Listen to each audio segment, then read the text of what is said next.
Hello, ladies and gentlemen. It is that time of the split where we bring you the North American Fall Challenger Cup Finals. My name is, of course, Ranconi. Is joining me for the day is going to be Shadow Boy. How you doing, boy? Oh, I'm doing more than great. I don't know about these players, but I lost a little bit of sleep thinking about how exciting today is going to be. These players have come a long way from the beginning of the series all the way to where we are now at the end, where these final four teams are going to compete in the North American region in a best of five all the way to the finals. And, I gotta say, it's been a wonderful ride. Yeah, it's been absolutely phenomenal. It's just literally been off the walls, inside out, upside down, topsy turvy, and we're finally here at the grand finals. We're playing for what is it, $5 grand in cash, 5 grand and for that's first place. that's for the Three Challenger grand. Cup. Yeah, 3 grand for second. 1.5 for third and 1 for fourth. So you still walk away with a pretty good chunk of change. Absolutely, and I tell you what matchups we've got for you today. We're going to be watching free Kspot versus, I believe it's Resist Gaming is going to be in our first semi-final, and the winner of that progresses on to the grand final. Then there'll be a third place playoff as well. We're only going to be able to bring you one semi-final and the grand final today. If you want more, do keep in touch with all of our guys' Twitters, because I believe some of them are prepared to broadcast the other games, so that'll be interesting. But yeah, there you go. That's how we're going to break it down. That's how we're going to kick off the day. What do you guys feel in chat? Who's keen for some Challenger Cup action? Shadow Boy, you keen for the Challenger Cup action? I mean, yeah, that, and of course, I'm excited for maybe a Zeus hype train. Oh, All God. aboard, all aboard the bring the thunder and the lightning. I'm just so keen for that Thor skin. Did you see the patch notes? Please tell me you saw the patch notes. I mean, I'm not huge on skins. I've kind of went bankrupt buying the first wave of skins way back when it was still closed beta, or excuse me, open beta. So I've slowly started to recover since then. I'm trying to keep a good balance in my account from there. I really don't want to screw it up, but we're getting into the game. And hopefully you do see some cool skins, but right now we're not going to see a couple of these characters. Ares, Thanatos, Risky Behavior, and Free K-Spot is going to ban out Janus and Zeus. So no Zeus hype train for me just yet. Ah, no Zeus hype train. You won't be able to get to those electrified highs. Electrified. Alright, I see what you did there, and I'm a little Yeah. disappointed, but at the same time, too excited to argue against it. Soul, the first pick for Risky Behavior. Of course, Just like that... Soul. It's Oh, too hot to gosh. handle, right? Oh my gosh. Already, Things are we just starting started the early day. We just started the day. Come on, at least warm into it, like warm up to it. But she's a strong pick. She's a character that we've seen constantly rule the duo lane. Not too many AD carries actually know how to deal with her just yet because there hasn't been a lot of practice against it. Free K-Spot, however, thinking they've got the formula for success. Hou-Yi and Sylvanus locked in. What do you think about that? Hou-Yi and the Sylvanus. The problem for me is the blink nerfs, right? We've seen little to no Ymir this split, and it's entirely down to those nerfs directly targeted blink.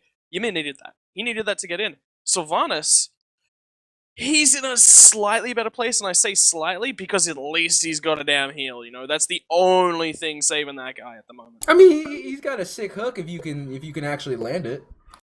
Well, I Get that suppose, sick- but Get that sick pull from over the wall. I mean, or it's just as I said last week, yoink. yoink. Somebody else is going to be doing the whole yoink thing, Awilix on the table this time around, so it'll be interesting to see. She able to grab Hou-Yi out of the three? I think she is, isn't she? Yeah, as Ariel, Hou-Yi's considered Ariel in that, so she will be able to grab him. But I think they're also going to look for other kind of setups as well, and one of which being Xing Tian, who after his ultimate is going to, of course, throw them up in a nice little toss-up, or his knock-up actually built into his kit. So those are going to be a lot of tools for Awilix to be able to use her ultimate in combination with. Free K-Spot going for the Hell pickup here, so a lot of healing on their side. I think that if anything, the Odin ban that is going to come out for these guys Yeah. because you need it. You absolutely need it to try and ensure that all this healing that you're setting yourself up for is going to go through unless they buy a lot of anti-healing items and actives rather than just having it innately in the kit. Yeah, and it's kind of interesting. I think Hell isn't really OP at the moment. The major problem that we've been running into with Hell is not so much the out of combat healing. Yeah, it's okay. Sorry, it's the in combat healing that's not so much the problem. Because yeah, in combat healing, okay, it's a little bit of that burst heal, but then it's like walk away, and then 10 seconds later, everyone's back up to full health. So they're gonna have to be careful around that. They cannot set up to siege into a Sylvanus Hell combo. That's just not gonna happen. You're not gonna clear those waves fast enough for those guys to be under any sort of threat. And that's always the scary factor is if you are risky behavior right now, you have to consider that every time they go in for a slight engage and disengage afterwards, they're going to be winning that exchange because they can keep healing afterwards. So any damage going on to you and your team members is going to be a little bit more permanent than the damage going on to free Kspot. But they lock in the Ja, a character that has kind of seen back and forth play in the past couple of weeks. I think that I like this pick right now just because if they lock in a really powerful mage for the middle lane, I'm assuming that Hell's going into the soul lane, then they've got a good combination to go with this Najah. They've got a lot of potential to set up a mage, so I'm really interested to see what they lock in here. I imagine that we honestly could see room for a Kukulkan. Okay, so the Neith lock in as well. This is an incredibly tanky lineup. Now, Shadowboy, I want to know, who do you actually really see going to the mid lane out of these? The solo lane out of this two combo. Xing Tian can do it and do it comfortably. Sobek can do it and do it comfortably. We've seen both of them there.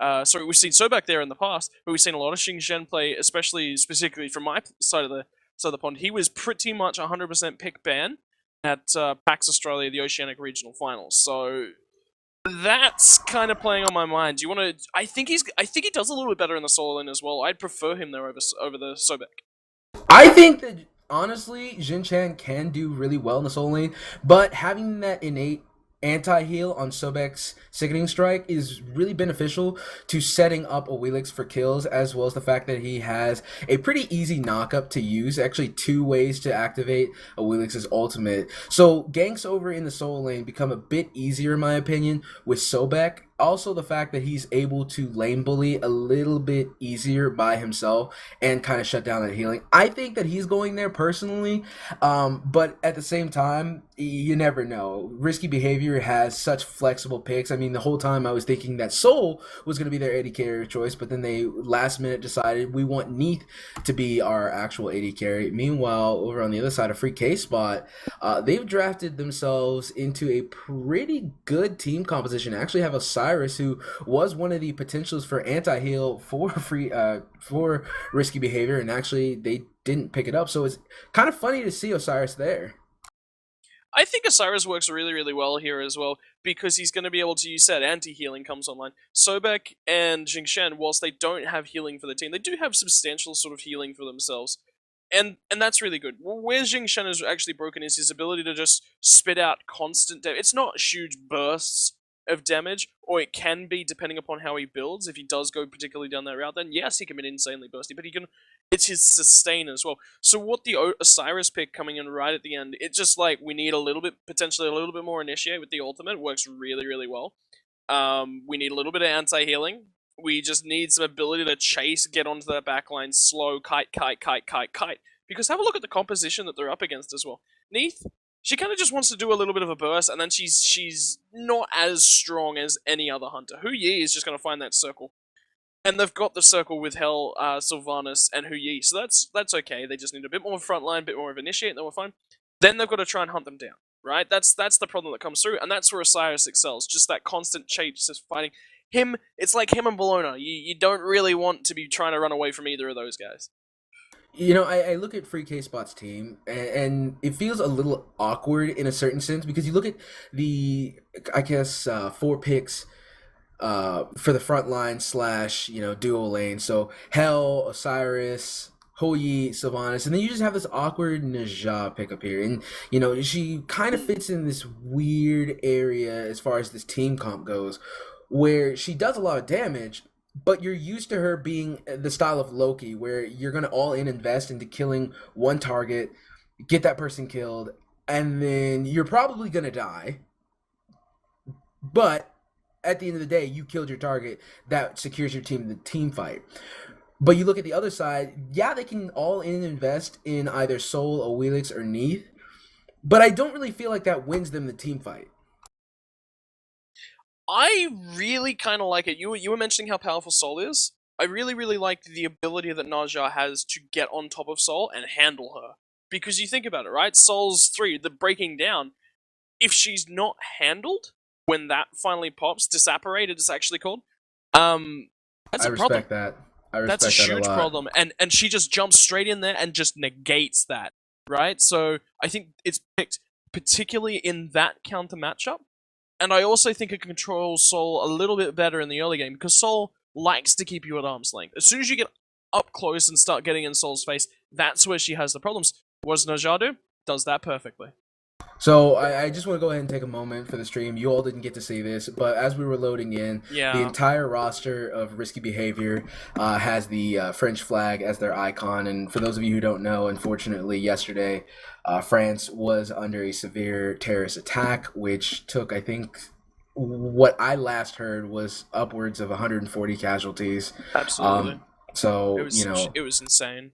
So there was 120 alone reported coming out of the convention, the theater. So Clover, I think it was theater. And a big shout out to everyone. The Myrmidons, they are les Myrmidons. It's literally a team entirely from France, and they come from our Challenger Cup in the last split, and I got to see those guys come all the way through. I got that pleasure. So a big shout out to anyone over in France. If you do know anyone, of course, you're a little bit worried about somebody. There's a lot of social media routes going around. I know here in Australia we have a contact number that you can call to see if your family's in, but unfortunately our teams have done their respectful thing, but now want us to get straight into this game. Look at this invade. Yeah, there's not going to really be much to follow up with here. I don't really see a lot of good CC or damage from free Kspot to secure a kill. You saw actually Najah starting with her ribbon, his ribbon. So that's going to be a bit of a back set in terms of the jungle start, because he's not going to have the best clear just off the bat, but hopefully in combination with his soul laner, he's going to be able to get through these first couple of camps and be just a-okay. But a lot of respect wards coming out, so no early invades are going to happen at all. And Risky Behavior feeling pretty confident as they have a ward on the left mid harpy just to make sure that they don't do any kind of sneaky purple buff invade. Yeah, and have a look at what they're up against as well. Sobek can really get in the face. Sylvanus at level 1. Are you threatened by a Sylvanus at level 1? No, it's you're a little bit more threatened by a Sobek, and that's a Neith in the mid lane. That's what I just saw you talking about. Wow. Okay. Yeah, that's okay. Well, I mean, not way back, but not too long ago, we saw Neith being played in the middle lane really often, especially after AD carries kind of became the most dominant factor in Smite. But now it's kind of settled down a bit to where people are really starting to appreciate the warriors. We're kind of in a warrior meta right now, so to see her in the middle lane is not completely new or crazy or innovative, but it's not as common as it used to be. I think it's personally here just to deal with the hell. It provides really, really strong pressure, matches the sustain on a personal level, and clears and puts pressure on mid-camps. Look at Skeeledon, though. He's in a little bit of trouble, forced to just get the heck out of there! FaymousHate on the left-hand side, we're also watching that mid-lane action, just takes full advantage of the tree's inability to deal with fire and sets him alight. So Sobek being over in the dual lane allowed for Sol to just put out a lot of pressure onto the tree man. Unfortunately, Sylvanus just doesn't deal with getting displaced by Sobek very well, and it just usually ends badly for him. And this is why Sobek is considered just one of the strongest guardians right now, is just being able to displace opponents as well as having that anti-heal is so strong in the current meta. He wasn't necessarily favored recently, but now people are starting to really appreciate him again, and he's actually going to take a pretty aggressive pathing over into the middle lane. Wubbn just wants to be a part of everything, wants to be setting it up. Alright, okay, so the other reason I think potentially could have coming this is that this basically saying, hey, we want Sol to get a lot of gold. What's she vulnerable to? She's a little bit vulnerable to ganks. Neith's a lot less vulnerable to ganks. Both can make utilization of both the purple and red buff quite well. XenoTronics can get a lot of pressure down. And they're basically just saying, alright, we want to put pressure onto Hell. We want to put ourselves in a safe matchup position. And I think they've done that. I really think just by switching the matchups up, they've thrown their opponents on the back foot just a little bit. And said, hey, you know, we're just going to try something. We've got the advantage, you know? Well, I mean, Neith's still going to do the same thing that Neith always does. She's going to be that support-ish style AD carry where she uses her World Weaver as a means to secure kills, set up kills, you know, do a lot of things. Now, typically it's done from the dual lane to set up kills onto the mage in the middle lane, but you know, it's just as common to see it in the middle lane being used against the middle laner. So, say for example, she's, you know, at the other side of the mid lane. Hell is kind of in the middle-ish.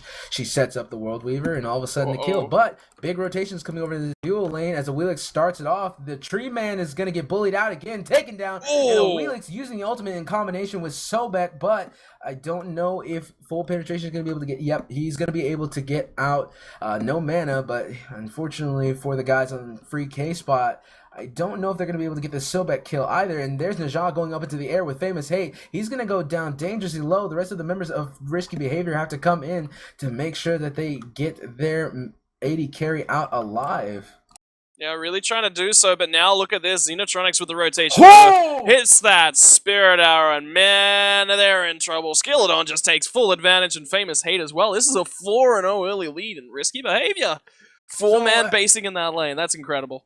So the one thing that always stinks about being a mid laner and rotating over is that sometimes you forget that there is still an opposing mid laner. Neith wasn't there for the initial part of the fight, made it in at the very end, and hit the skill shot that mattered, landing it onto one of the weaves that were just chilling out in the lane after the initial fight, and making a huge impact, setting up two more kills for their team. Yeah, really, really good job. So now free Kspot, what are they going to do? They've just got to calm down a little bit. They've got the Hu Yi, they've got the Hell late game, so they're going to lack a lot of potency around that middle and left-hand side of things. They're probably going to have to forfeit an early Gold Fury if they're not very careful, unless they can get ElBrochacho in there. So they've got to rotate off him, I think, for the next few minutes, and just let him be the aggressor. But have a look, they've got the pluck on a Copebby once again. He's in trouble. Ooh, he's more than in trouble. He's just dead. That's going to be Skeeledon picking up that kill, using the CC immunity to try to escape Sylvanus' ultimate. And Osiris actually comes in and secures the kill on the Skeeledon, as Hell is keeping her team nice and healthy just long enough to get out of a bad situation. Risky Behavior not wanting to continue that fight, but 6-1, and you know, I agree with you. Risky Behavior does have a strong advantage right now, but free Kspot's win condition has not changed. They're still going to push for the late game. They're still going to look to use Hell as their kind of extended team fight tool, and try to get Hu Yi and Najah up to this point where they can start really ramping out damage. Yeah, and keep that in the back of the mind, right? It's just like, okay, if we can go for a kill, we still need to go for a kill, right? But not overcommit so much so that they did in that mid lane just that. Important part is that Motion's starting to get himself into this game. CrazyToaster's struggling a little bit to start to clear over on this right-hand side of things. And he will clear a lot better without that mana buff. So if CrazyToaster ever loses that mana buff, he's got to be a little bit more conservative with that mana. And that's where Motion can start to win things and start to force the team around. But have a look at ElBrochacho. Wubbn dueling it out over wards, man. Over in the soul lane, though, that's going to be World Weaver on Osiris. They're giving it over to XenoTronics. I'm not sure if that was intentional, as it looked like Xing Tian was about to take that one. But giving that kill over to Neith, going to set her up pretty nicely. She already had 4 assists, and now with that kill, I'm interested to see what her next item is. Not a typical Neith build, I guess. Bluestone into Warrior Tabi. It's very interesting. But over in the dual lane, FaymousHate might be in a little bit of trouble. Going to try and get away, and actually is able to do so. Nope, Najah is coming in here, uses the sash, but not going to be able to do anything with it. And so that's going to be a free escape for FaymousHate. Yeah, really good usement of the Disapparate there. Waited until he'd already been CC'd up a little bit, and then he's like, alright, turn around, spit down damage, and as soon as he starts to get CC'd up and chased out again, pops out the 3, and then crucially times it so that he procs over on towards ElBrochacho right as ElBrochacho tries to land that nature scraps. Just really nice timing, really nice mechanical plays, really nice sound awareness of the game. But have a look at this rotation again. It's Kspot. They want to get in on towards this left-hand lane once more. Yeah, they know that one of the easier kills to pick up is going to be on FaymousHate. I mean, you're not going to really do too much to Xing Tian. Neith, of course, is really safe. She can stay really far back. Wubbn, a little out of position, but he is Sobek. He does have full boots. He can get out very easily, and I'm not sure if Free Kspot should go for this. Their tree man is already down yet again, and now it looks like Risky Behavior could disengage if they want to, but Sobek, a little out of position, is going to be taken out, so that's a 1-for-1 trade so far. Xing Tian comes in, misses the ultimate. Neith using the World Weaver to set up the kill onto Copebby, and that is going to be 2-for-1. Gold Fury is a potential if they can get another kill, but so far Osiris is actually about to kill Skeeledon. He makes it out just barely, sees Hou on the other side, is going to immediately turn around, dodges the ricochet, and unfortunately FullPenetration is going to have to retreat over the red buff camp and just take that as a loss. Wow, that's just some really good stuff, really good plays. Using the health bars and the awareness of the teams just a lot better. I think the understanding of the map and where people are on the map right now is just a little bit behind from Free Kspot. That's it, guys. Go back into that shell. What we were just talking about? Late game. Let's get there. Let's see us get online. Because FullPenetration, he can counter out a double tank composition just with that too, with that Mark of the Golden Crow. All its armor penetration, all that bonus damage, it's going to shred through people. I mean, they have a lot of damage on their team. They have a lot of potential. Osiris can... Yeah, I'm just agreeing with you, dude. I'm agreeing with you. Like, are you eating something? Pluck in the mid lane. Goes over into the middle lane. They're gonna keep bullying out the members of Free Kspot, especially the ones without the escape mechanic or any kind of heal. So Najah and ElBrochacho landing a good hook there, but not really gonna lead to anything, I don't believe. But yeah, ElBrochacho and Najah have actually been the main people getting bullied out, as they don't really have a good escape mechanic. But now it looks like they want to turn their attention over to Osiris. He's gonna try and jump over the wall and does successfully do so. However, the two Guardians are going to be able to get right there. Sickening Strike going to secure that kill for Wubbn, who's been having an amazing performance all game. Something I'd like to point out, actually, is, there was 4 members on the right-hand side there. If Hell has any kind of larger mana bar than she currently did at that point in time, the healing from the Wisps and Mindy Rocks would do more than enough for those 3 to just combine with FullPenetration, who's currently looking for FaymousHate. Get some nice stuns up, and he's able to turn back around and do a nice decent amount of damage. Anyway, so back to what I was saying. They have enough healing just between those 3 and enough damage as well between the 3 of them. They could have just done the Gold Fury just between the 3 of them, juggled it correctly, and they would have managed to pick that one up. So they've got to be careful of how many they commit to the right-hand side of the map.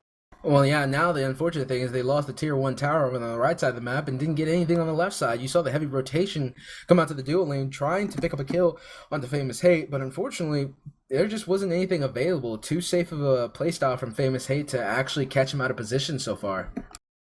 Yeah, and it's great to see. FaymousHate very aware on Sol. This is clearly a practice strat. He's not just coming into this and going, oh, hey, my mid laner's going to play this. Oh, wait, we can't. I need to play it. Look at the grabs, the focus on a FullPenetration. Beats, jumps the wall. Wubbn going deep, really looking to chase him out. But XenoTronics on the other side just says, nope, I'm a brick wall. You're going to try and walk through me. And unfortunately, tanking the World Weaver for the tank ended up causing Hou's death, and now Risky Behavior has a free Gold Fury right in front of them. ElBrochacho nowhere near tanky enough to actually try and steal the Gold Fury or even get close to these guys, as Xing Tian is going to bring him on over to his team and start doing a lot of damage to him. That's the ultimate coming out from Sylvanus, but hell, you might have bit off a bit more than you could chew trying to save your support, and now you're going to perish as well. That's 2 more kills going into the pockets of Risky Behavior, as well as the Gold Fury and a tier 1 tower on the left side of the map. Yeah, and I think that was just totally unnecessary coming through. ElBrochacho, Sylvanus got no way to steal a Gold Fury if it's managed correctly. That's just a little bit crazy. Mindy Rocks, yeah, it does, a nice little bit of amount of burst, but still, at this early phase of the game, only level 11 compared to the opponents, who've got a Jotun's Wrath on the Neith, Jotun's Wrath as well on the Awilix. There's lots of damage coming across the board from all of those guys. It's so hard to steal them without a double tap ricochet from FullPenetration would be the real main way that they'd be looking to steal a Gold Fury. So, personally, for me, shouldn't have been there. went in for it and they paid the price. So they've just every time they do something like this, they delay. But look at CrazyToaster. Yeah, CrazyToaster being a very crazy toaster as he was 1v almost 4 at one point, I guess setting up his team. But this is another issue, is that the front line on the side of risky behavior is at the point. They're at the point where they're tankier, they're just more sturdy and able to fight. Ooh. And hold on here in the middle lane as a blink ultimate comes out from Najah to set up this kill on the XenoTronics. He has nowhere to go. That's going to be a kill going over to free Kspot. That is a start. But I don't know if that is going to be the start to a comeback. It's a start. Could it be the start? Considering that CrazyToaster knew exactly where everyone was in and around the mid lane, he steals away a blue buff as well, and he's more than likely going to get out of this as soon as he's got Sky Cutting Axe, throws down the heat that's coming out of that toaster right into the fire onto the rest of the team. Look at that, Sky Cutting Axe just grabs the toast, shoves it back into the toaster. Whirlwind of Rage and Steel trying to do what it can. That Universe Ring Toss from Copebby aggro's the Fire Giant, gets flung back into the pit. The bounce of the team. CrazyToaster in trouble. He's got tick damage on him. I think it will be picked up by ElBrochacho. No, he's going to live with just a sliver thanks to regen. But now look at the ultimate. Mindy Rocks gets tagged up, lives with a sliver of health. Motion trying to go forward, the grab back onto Wubbn, seeing if they can get anything else. But I think that's going to be it, Shadow Boy. Yeah, Skeeledon getting killed over in, I believe, the duo lane. He was, I didn't see him over in the Fire Giant pit. Was actually a pretty big win for the guys of free Kspot, as now FullPenetration is using the ultimate just to try and set up taking out this tier 1 tower over in the duo lane, but unfortunately for him, Xing Tian is going to be present to defend it, and now over in the middle lane, they are going to lose a tier 1 tower. So the objective trading is strongly in favor of risky behavior right now. And that's just management of actives as well. Look at both solo lanes, both of them picking up teleport, but look how far behind the cooldown. It's still 40 seconds now, and that teleport happened a good 20 seconds ago already. And Motion just not able to respond. He's lost his tower, not able to respond on the right-hand side of things. They lose stuff in the mid lane as well. CrazyToaster, the focus, he gets the ricochet to the face. Copebby's on the backside. Whirlwind of Rage and Steel, trying to do what he can here. He's got the Sky Cutting Axe. He's out. He's out, and that's the mobility of Xing Tian for you. Yeah, Awilix over on the right side of the map. I don't know if risky behavior necessarily wants to take this fight. It'd be a bit too risky, but now Najah is going to bring the fight to them as FaymousHate's up in the air. He's going to be taking a lot of damage. That's going to be the kill going on to FaymousHate first, and this is where you're starting to see the power of free Kspot's roster, or excuse me, their team composition come out as they just blew up one character. They're really going for the hurdle around one person that Najah throws up into the air strategy, and it's working out well for them. Skeeledon needs to get into some of these fights. He's a lot of risky behaviors damage, and they need it if they want to continue this aggression that they've had so far. But that's the thing, right? You just mentioned that's what this comp is lined up to do. Pick off one person, Copebby sashes them in place, ults them up into the air, and then they go on zone duty until that guy comes back down. As soon as he comes down, he's dead, right? And then it's like, well, now what? Now what do we do? We're one man down, and we can't go in, because if we go in and sit underneath where he's going to land, well, Sylvanus is just going to ult. So they've got to make sure they never actually let that one person get caught out. So far, superior ward coverage has done that for them, but it needs to step up as these wards start dying off. Well, I think that right now, for risky behavior still has a bit of time to still be able to have somebody go up into the air with Najah ultimate in a 5v5 scenario, and they can win the zone battle, because Sylvanus is still severely behind. I mean, he's 1 in 5, really behind in gold, just now getting his sovereignty up and running. He's actually doing better than his mid laner in terms of gold, but as far as the matchup of support versus like that's actually a thing. Support it's never a good thing to say, though. I mean, it's not, but I mean, if we look over at Hell's numbers, I'm sure that her healing has just been phenomenal. I'd like to think. Yeah, and the problem she's getting is that since that mid lane has been so heavily controlled, look at the left-hand side, those skills all over FullPenetration. He's going to be the focus out. He's got nowhere to go. At this point, he's buying time for his team to do something, but look at them. They're all rotating to try and save him. Well, yeah, I think they're more so rotating to try and save this Gold Fury. That's, yeah, bound to be started up after they picked off one character, but at this point, it's just them wanting to start the fight. I don't know if they necessarily want to all in invest on this Gold Fury, but looking at the guys on the side of free Kspot, it looks like a Gold Fury for tier 1 trade, and I think this is a good call by them. They can't win the fight against risky behavior in this particular situation. Ooh, so are they even going to get the tower? They're not even going to get the tower. Wow.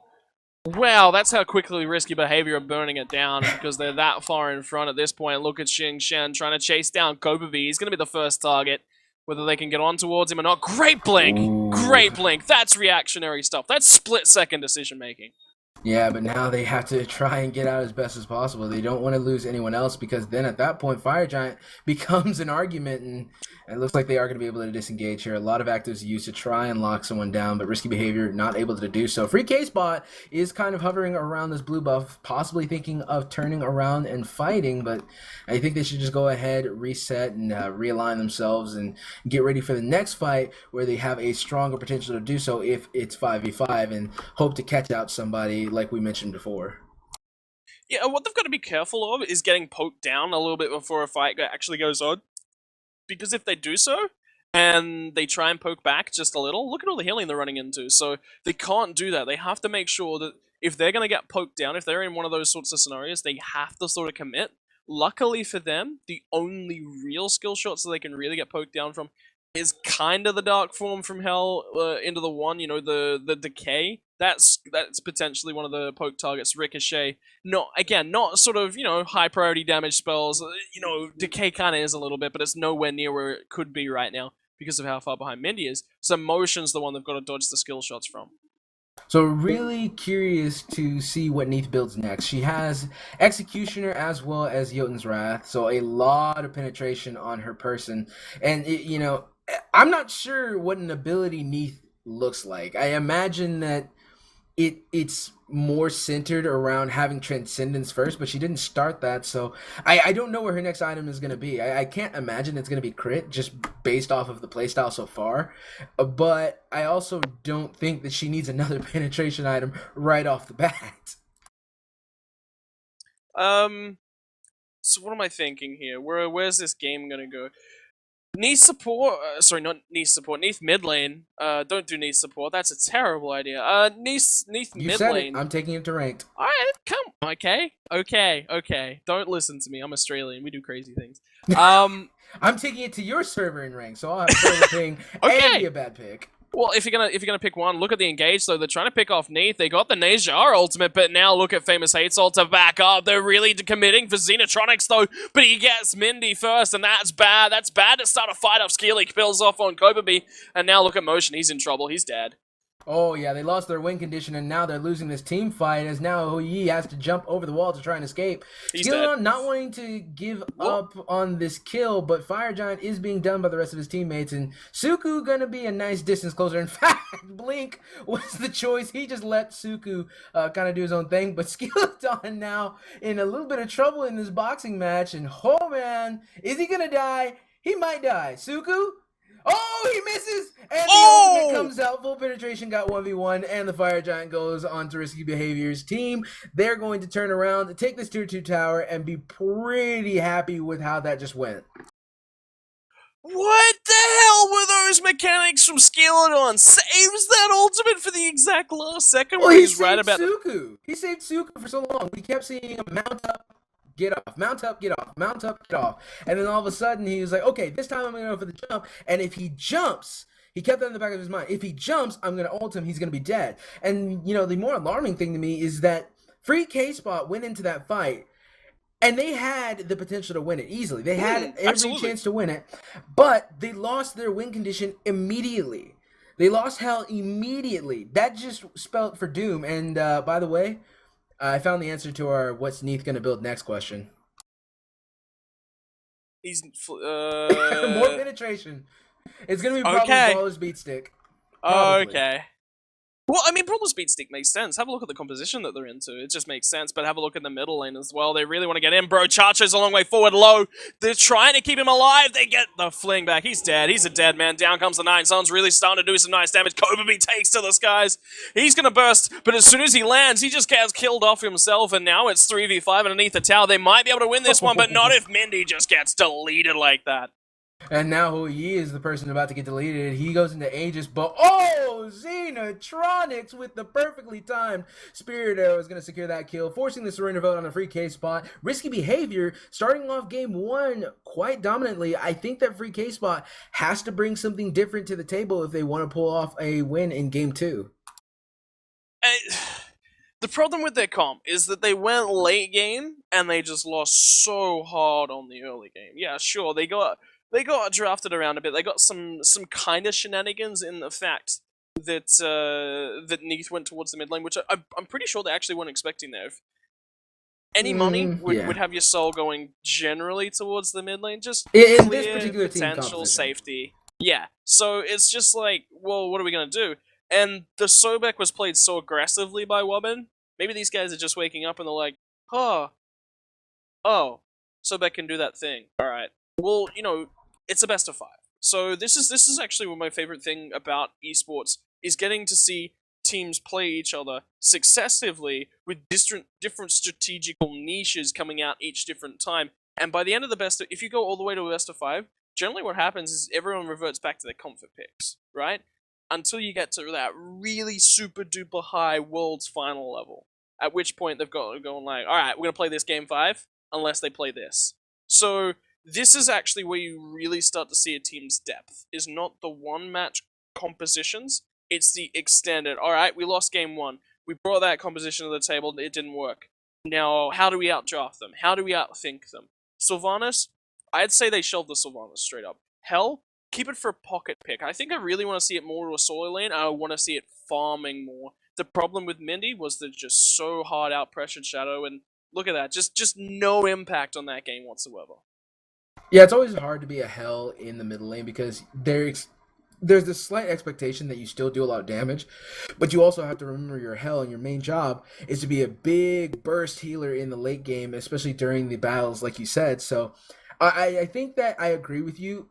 Sylvanus either A, needs to not be picked into a Sobek, or B, just not picked at all. But he's still a strong character. I just think that in the particular situation when he was up against Sobek, it was really difficult to actually be a support that his team needed. And I think that that's where really the team fell apart. I mean, ElBrochacho was first-blooded and then, you know, dealt with a lot of pressure over and over and over again, actually tied for highest deaths on his team and the game. So if you're going to pick a support, I feel like you have to pick something that works well in dealing with being displaced. And, you know, Risky Behavior had some of the better displacing gods on their team of Sobek as well as Xing Tian. But, you know, we're going to go ahead, get set up for game 2, and see exactly how Free Kspot responds. Yeah, it needs to be a good response as well, because, you know, now they're down 1 game, they need to... I want to see them level the series, because if they don't level the series, morale goes down a long way, but we can talk about that after game number 2, I tell you. It starts to get drawn out, and situations in your head, there's so much psychology in a best of 5 as well. And, well, do these teams have the mettle to take it to 5 games? If it was a qualification spot for a World's Final, do you think they could go to 5 games? Heck yeah, they could. This is exactly the same sorts of stuff. They need to be practicing this. Now, I'm interested to see it. All right, well, we'll be back after a brief pause as we get these teams set up. You guys stay tuned. We're getting ready for game 2.